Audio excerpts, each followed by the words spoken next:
Salam alaikum, l'île au trésor. Le titre, l'homme de l'île.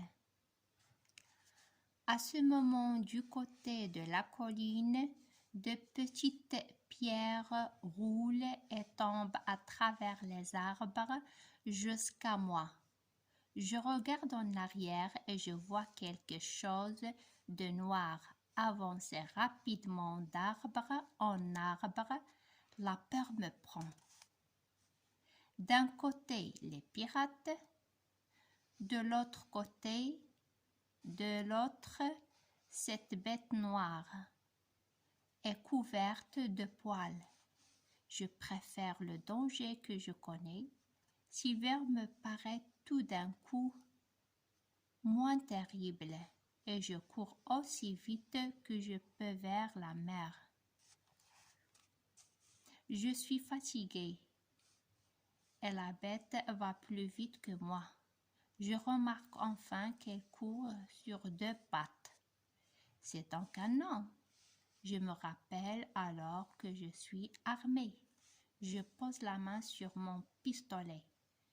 Je m'arrête et demande « Qui êtes-vous » L'homme me répond d'une voix sourde, comme quelqu'un qui a perdu l'habitude de parler. « Bengum » le pauvre Bengum, qui n'a pas parlé à un homme depuis 3 ans. La peau de l'homme est brûlée par le soleil. Ses lèvres sont noires.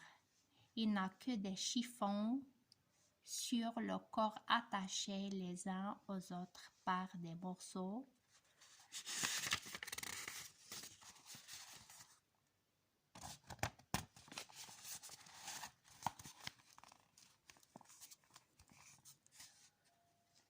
Par des morceaux de ficelle. Il explique très vite qu'il a été laissé sur l'île par des pirates, qu'il a été lui-même pirate, mais qu'il est décidé à redevenir un honnête homme. Donne-moi un morceau de fromage et je ferai de toi un homme riche. Oui, riche, me dit-il. Ah, toi, tu seras heureux de m'avoir rencontré. Je lui réponds que je lui donnerai tout ce qu'il voudra quand j'aurai pu monter à bord. À bord, dit-il, mais ce bateau n'est-il pas celui de Flint? Flint est mort et ce n'est pas son bateau. Mais il y a à bord quelqu'un de ses anciens matelots.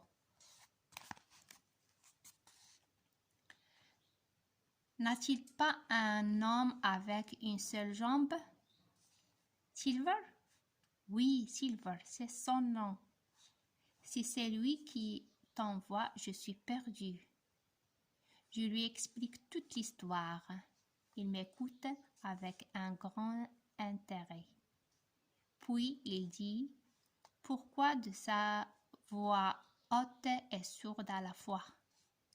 Bengum vous aidera, mais je veux que ton patron me laisse 50 000 francs de cet argent, qui est à moi plus qu'à lui.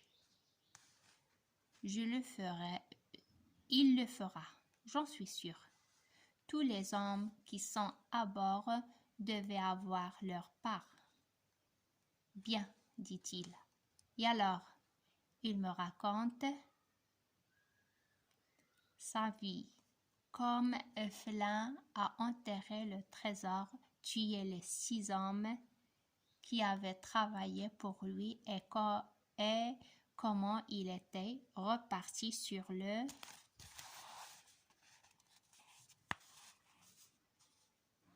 le Walrus avec Billy Bonnet. Son second est Long John Silver, le cuisinier. Plusieurs années plus tard, reprend-il, je repasse devant l'île sur un bateau. Je dis C'est là qui est le trésor de Flint. Allons le chercher. Nous cherchons pendant 12 jours. Nous ne trouvons rien et les autres me laissent seule pour me punir d'avoir menti. Ah, quelle vie j'ai menée, pêchant, pensant quelquefois à ma bonne vieille mère, vit-elle encore? Et le reste du temps travaillant à autre chose. Enfin, tu comprendras plus tard. Tu veux retourner à bord, dit-il. J'ai un bateau, je l'ai fait moi-même. Je le cache près au rocher blanc, là-bas. Nous pourrons essayer la nuit. Hey, qu'est-ce qui se passe? On entend un coup de canon. Il n'est pas encore 6 heures du soir. Ce n'est pas l'heure de prévenir les hommes descendus à terre qu'il faut revenir à bord d'un navire. Aussi, je pense tout de suite. Ça y est, ils se battent. Je cours, l'homme me suit. À gauche, dit-il, là sous les grands arbres, cachons-nous. J'entends un nouveau coup de canon, puis des coups de fusil, et devant moi, à moins d'un quart de mille, je vois monter au sommet d'une colline le drapeau de mon pays.